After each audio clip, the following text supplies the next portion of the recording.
Vacancy जो है निकाली गई है डिपार्टमेंट ऑफ स्पेस के द्वारा। इसमें आप देखेंगे तो वेरियस पोस्ट आपको रहने वाले हैं, जिसमें आप देखेंगे तो टेक्नीशियन बी की वैकेंसी है, ड्रग्समैन की वैकेंसी है, कुक की वैकेंसी है, फायरमैन ए की वैकेंसी है और ड्राइवर की वैकेंसी है, लाइट मोटर व्हीकल और हेवी व्हीकल्स ड्राइवर की वैकेंसी यहाँ पे निकाली गई है।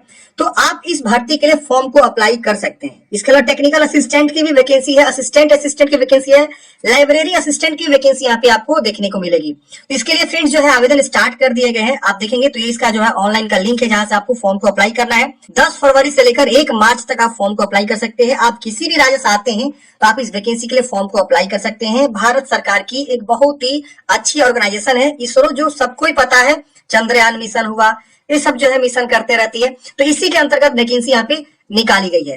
तो चलिए फ्रेंड जानते हैं इस भर्ती के लिए कैसे आपको फॉर्म को भरना है। देखिए थोड़ा सा मैं आपको और जानकारी दे दूं कि किसके लिए क्या क्वालिफिकेशन है। यहाँ पे आप देखेंगे तो टेक्नीशियन बी में आपको जो है 142 पद हैं और देखेंगे तो इसमें मैट्रिक के साथ साथ आईटीआई है, तो आप फॉर्म को आवेदन दे सकते हैं। 18 से 35 वर्ष की उम्र सीमा रखेगी। लेवल 3 की सैलरी आपको देखने को मिलेगी। फायरमैन ए के लिए आपको जो सिर्फ मैट्रिक पास बोला गया है। इसके अलावा कुक के लिए 3-4 पद है, आपको 10वीं पास प्लस आपको जो है 5 इयर्स का कुकिंग में एक्सपीरियंस चाहिए। और यहाँ ड्राइवर के जो है देखेंगे तो आपके अच्छे खासे 30 पद हैं, इसमें भी वैकेंसी अच्छी खासी आपको देखने को मिलेगी। इसके अलावा देखेंगे तो आपके टेक्नीशियन असिस्टेंट के 55 पोस्ट देखने को मिलेगा। डिप्लोमा अगर किया हो इंजीनियरिंग में तो फॉर्म को भर सकते हैं। लाइब्रेरी असिस्टेंट के देखेंगे तो graduation plus first class master degree होना चाहिए लाइब्रेरी साइंस में या लाइब्रेरी इंफॉर्मेशन साइंस में, तो आप फॉर्म को भरेंगे। 27 पद इसमें जो है आपके रहने वाले। तो ये सब पदों की संख्या आप यहाँ पे डाउनलोड करके भी देख सकते हैं। यहाँ से भी आप एडवर्टाइजमेंट को डाउनलोड कर सकते हैं, सारा प्रोसेस यहाँ पे समझ सकते हैं। इसमें भी आपको सारी इन्फॉर्मेशन दिया हुआ है। रिटन एग्जाम के बेस पर आपका सिलेक्शन यहाँ पे होता है, तो आप यहाँ पे भी भर्ती को देख सकते हैं और क्वालिफिकेशन वगैरह देख सकते हैं, सैलरी वगैरह भी आप यहाँ पे देख सकते हैं। अब देखिए अलग अलग इन्होंने जो है दे दिया, फीटर में, प्लम्बर में, टर्नर में, कारपेंटर में कितनी वैकेंसी है, मोटर मैकेनिक में, वेल्डर में, ड्रग्समैन में देखेंगे तो कितने तरह की वैकेंसी है। इसके अलावा जो आपका अलग डिसिप्लिन है इसमें आप देखेंगे तो जो डिप्लोमा किए हैं उनके लिए कितनी वैकेंसी है। इसके अलावा देखेंगे तो अलग अलग मतलब डिपार्टमेंट वाइज इन्होंने दे दिया है कि किसमें कितनी वैकेंसी यहाँ पे रहने वाली है। तो आप देख लीजिएगा और उसी अकॉर्डिंग आप जो है चॉइस कर लीजिए किसके लिए आप फॉर्म को भरना चाहते हैं और फिर आप फॉर्म को अप्लाई करिएगा। तो चलिए समझते हैं कि कैसे आपको फॉर्म को भरना है। तो फॉर्म भरने के लिए फ्रेंड्स आपको आना होगा इस वेबसाइट पे। सारी जानकारी को पढ़ सकते हैं इस भर्ती के बारे में, पूरी जानकारी यहाँ पे दिया हुआ है।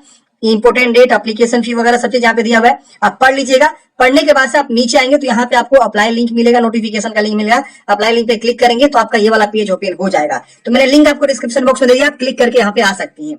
अब यहाँ पे देखेंगे तो आपको एक लिंक मिलेगा, यहाँ पे link for receipt of online application is ये, तो आप इस पे क्लिक करेंगे, ओके करेंगे। ओके करते आपको दूसरे वेबसाइट पर लेकर जाएगा।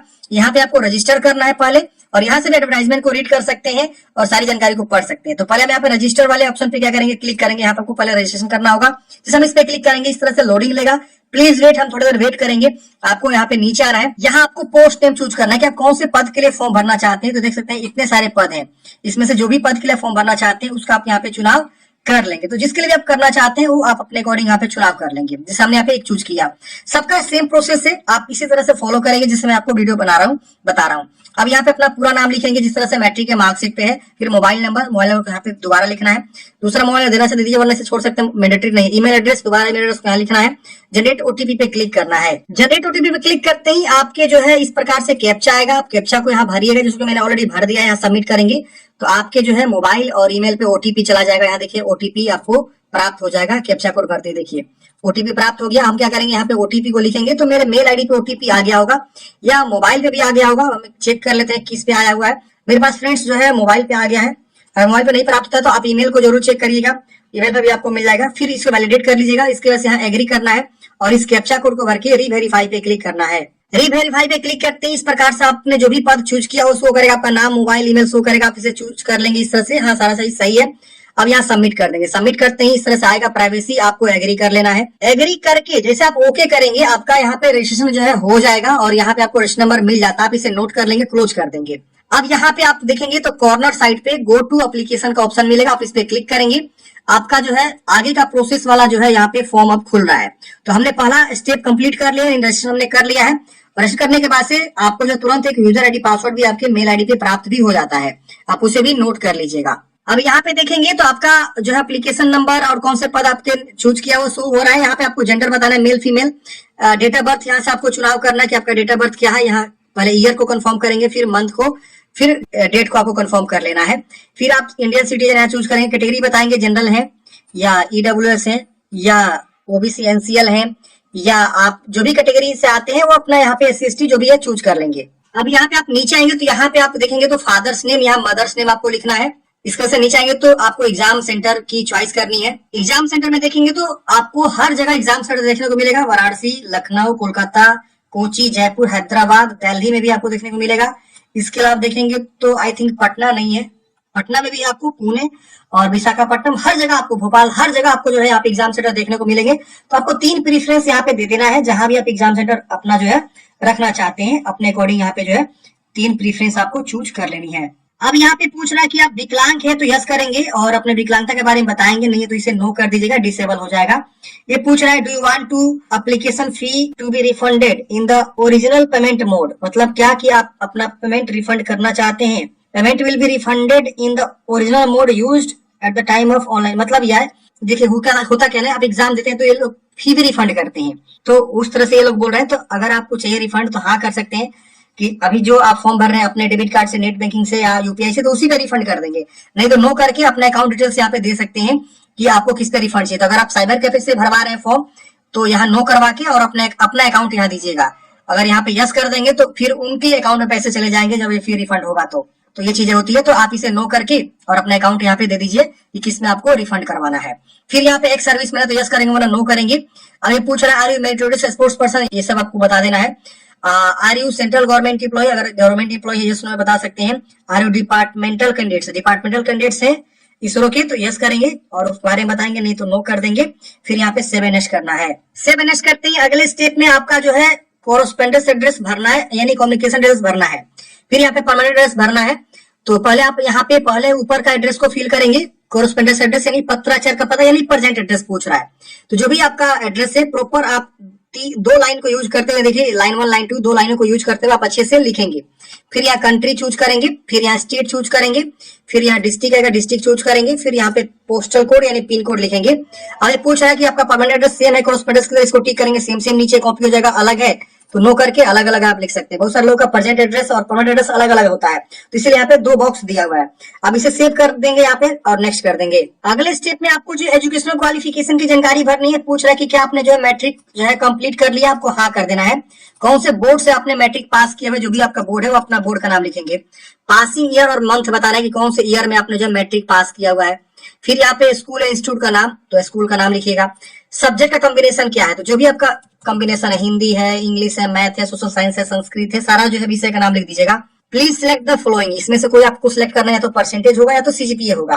तो यहाँ चूज करेंगे, मान लीजिए हमने परसेंटेज चूज किया तो मार्क्स ऑब्टेन्ड मान लीजिए 320 मार्क्स का था हमको मिला और 500 का था, तो यहाँ पे इतना परसेंटेज आपका आ जाएगा। अगर सीजीपीए है तो सीजीपीए चूज करेंगे तो सीजीपीए ऑब्टेन्ड और यहाँ पे टोटल कितना का था तो आपका परसेंटेज आ जाएगा। तो ऐसे आपको भरना है। तो सीबीएसई वालों को सीजीपीए अपने अकॉर्डिंग यहाँ पे जानकारी को भरेंगे, और जो भी जानकारी भरेंगे मैट्रिक के मार्कशीट के अकॉर्डिंग आप जो है जानकारी को देख देख के ही भरेंगे। इसके बाद से पूछ रहा है कि क्या आपने आईटीआई कंप्लीट कर लिया है, तो आप यहाँ पे पास चूज करेंगे। स्ट्रीम बताएंगे, यहाँ देखिएगा एनएससी और यहाँ आईटीआई विथ एनटीसी या आईटीआई विथ एनएससी, तो आप जो भी किए हैं अपने अकॉर्डिंग बताएंगे। यहाँ इंस्टीट्यूट का नेम, स्पेशलाइजेशन, फीटर, देखिए जिस भी पद के लिए आप फॉर्म भरेंगे उसके अकॉर्डिंग जो भी क्वालिफिकेशन बोला गया है वो आपको यहाँ पे जो है एसेंशियल क्वालिफिकेशन आपको भरना जरूरी है। तो हमने जो यहाँ पे चूज किया था क्या फीटर, तो फीटर के से आईटीआई मांग रहा है। अगर आप यहाँ पे चूज करेंगे इलेक्ट्रिकल या इलेक्ट्रीशियन, तो आपका यहाँ पे बोलेगा इलेक्ट्रिकल इलेक्ट्रीशियन से आप जो है आईटीआई पास होने चाहिए। तो इसी तरह से है, फीटर है, प्लम्बर है, टर्नर है, कारपेंटर है, बहुत सारे पद आपको यहाँ पे देखने को मिलेंगे, तो अपने अकॉर्डिंग देख लीजिएगा। वही अगर आप जो है यहाँ पे पॉलिटेक्निक किए हुए हैं, मतलब आपने डिप्लोमा कर रखा हुआ 3 साल वाला, तो डिप्लोमा वाले बेस पे भी फॉर्म को भर सकते हैं। तो उसमें जो क्वालिफिकेशन है तो डिप्लोमा वहां पे आएगा, ठीक है ना। वही अगर आप मान लीजिए यहाँ पे चूज करते हैं डिसिप्लिन केमिस्ट्री, तो इसमें आप देखेंगे तो ग्रेजुएशन की जानकारी आपको भरना होगा। लाइब्रेरी असिस्टेंट में देखेंगे तो 1 पद है, तो इसमें ग्रेजुएशन प्लस आपको जो मास्टर डिग्री बोला गया। कुक में आपके 4 पद है, तो इसमें आपको 10वीं बोला गया और 5 ईयर का एक्सपीरियंस बोला गया, तो एक्सपीरियंस की जानकारी आपको देना होगा। फायरमैन के लिए देंगे तो आपको मैट्रिक पास बोला गया और फिजिकल आपको, तो इसमें सिर्फ मैट्रिक की जानकारी आपको भरना होगा। तो जो आप क्वालिफिकेशन चूज करेंगे, मतलब जो आप पोस्ट चूज करेंगे उसके अकॉर्डिंग जो भी एसेंशियल क्वालिफिकेशन है यहाँ पे आपको आएगा, आप वही जानकारी आपको यहाँ पे मांगा जाएगा। फिर इंस्टीट्यूट का नाम और इस तरह से आपको भर देना पासिंग ईयर, और इसमें से जो भी है आप चूज करके उसकी जानकारी यहाँ पे दे देंगे, परसेंटेज कितना है, कितना में कितना नंबर आपको मिला हुआ है। एसेंशियल क्वालिफिकेशन 2, अब इसमें से अगर आपके पास और कोई क्वालिफिकेशन है तो आप उसको बता सकते हैं, नहीं तो इसे छोड़ दीजिएगा, ये मैंडेटरी नहीं है भरना। और उसके वजह से सेव एंड नेक्स्ट कर देंगे। सेव एंड नेक्स्ट करते हैं, अगले स्टेप में आपको जो है डॉक्यूमेंट्स अपलोड करना है और पेमेंट जमा करना है। तो यहाँ देखेंगे पासपोर्ट साइज फोटोग्राफ बोला गया है, यहाँ पे सिग्नेचर बोला गया है, आप इस पे क्लिक करेंगे तो यहाँ पे आएगा, आपको यहाँ पे साइज भी बोला गया कि कितना से कितना केबी का हमें फोटोग्राफ यहाँ पे चाहिए। तो देखिए 50 से 100 केबी के बीच फोटोग्राफ आपको यहाँ पे चूज करना है, ब्राउज भी कर सकते हैं। तो आप यहाँ पे ड्रॉप और ब्राउज कर लीजिएगा, आपका फोटो यहाँ पे अपलोड हो जाएगा ऑटोमेटिक, यहाँ शो भी कर देगा उस तरह से सिग्नेचर। फिर यहाँ पे 10वीं क्लास का सर्टिफिकेट आपको पीडीएफ में अपलोड करना है, जो कि 100 से 1 MB के बीच होना चाहिए। जेपीजी या पीडीएफ कोई भी फॉर्मेट चल जाएगा। यहाँ देखिए क्लिक करने पे बता रहा है कि 100 KB से लेकर 1 MB के बीच आपका पीडीएफ होना चाहिए जेपीजी फॉर्मेट में। फिर यहाँ पे 10वीं क्लास का मार्कशीट, फिर आपको जो है एसेंशियल क्वालिफिकेशन का सर्टिफिकेट, जैसे आप ITI पे भर रहे हैं तो ITI का सर्टिफिकेट, डिप्लोमा भरेंगे तो डिप्लोमा का सर्टिफिकेट, मैट्रिक पे जो क्वालिफिकेशन बोला गया वो आप यहाँ पे उसकी जानकारी यहाँ पे देंगे। तो हम यहाँ पे फीटर ITI से भर रहे हैं तो ITI का जानकारी यहाँ पे आपको अपलोड करना होगा। और दूसरा कोई क्वालिफिकेशन देना चाहते दीजिए, वरना से छोड़ सकते हैं। फिर आपका नाम शो होता है, यहाँ पे आपको टिक करना है और इन सबको भी आपको टिक कर देना है, एग्री। और यहाँ पे कैप्चा कोड भर के आपको जो है प्रीव्यू करना है। तो रिव्यू करते हैं फ्रेंड्स, आपका यहाँ पे पेज प्रीव्यू आ जाएगा। आप जानकारी को वेरीफाई करेंगे, हाँ सारा जानकारी सही है, इसमें कुछ भी गलती है तो यहाँ क्रॉस कर देंगे, यहाँ ऊपर कॉर्नर में कट करने का ऑप्शन मिलेगा, क्लोज करेंगे और आप बैक जाके सुधारेंगे। नहीं करती है तो आप यहाँ पे सबमिट करेंगे। सबमिट करते बोल रहा है कि please view photograph before submit, मतलब क्या, जो आपने फोटोग्राफ और सिग्नेचर अपलोड किया है उसे आपको व्यू करना होगा।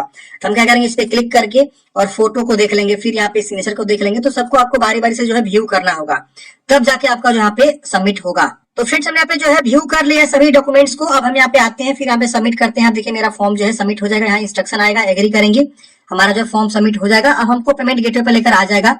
यहाँ पे जो भी आपका एप्लीकेशन फी लग रहा है वहां पे आपको पे करना हो। यहाँ देखेंगे net banking, wallet, NEFT, debit card, credit card और ये बहुत सारे ऑप्शन है। आप इसमें से कोई भी ऑप्शन के थ्रू जो है पेमेंट को जमा करेंगे और अपने पास जो हार्ड कॉपी सुरक्षित अपने पास रख लेंगे। जो भी आपका यहाँ पे एप्लीकेशन फी लग रहा है, पेमेंट जमा करते हैं, आपका फॉर्म फाइनल सबमिट हो जाएगा। तो इस तरह से